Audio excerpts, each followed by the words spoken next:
ഭീഷണിപ്പെടുത്തി അല്ലെങ്കിൽ black mail ചെയ്ത് അതല്ലാതെ UDF നേതൃത്വത്തെ വെല്ലുവിളിച്ചുകൊണ്ട് UDFിൻ്റെ ഭാഗമാകാം എന്ന് അദ്ദേഹം കരുതുന്നത് എത്രയോ മൗഢ്യമാണ്, ഒരിക്കലും പ്രായോഗികമല്ലാത്ത കാര്യമാണ്. ആദ്യം അദ്ദേഹം തിരുത്തട്ടെ, സ്ഥാനാർത്ഥിയെ അധിക്ഷേപിച്ചുകൊണ്ടുള്ള പരാമർശം പിൻവലിക്കട്ടെ, UDFിനെതിരായിട്ടുള്ള പരാമർശം പിൻവലിക്കട്ടെ. ആ രീതിയിൽ തെറ്റ് തിരുത്തി അദ്ദേഹം മുന്നോട്ട് വരാൻ തയ്യാറാകുകയാണ് ഈ സന്ദർഭത്തിൽ ഏറ്റവും അഭികാമ്യമായിട്ടുള്ളത്, ആവശ്യമായിട്ടുള്ളത്.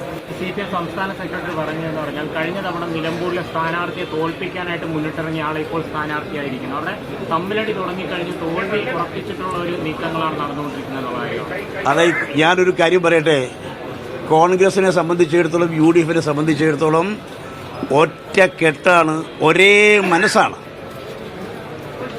ഒരുമിച്ചുള്ള തീരുമാനമാണ്.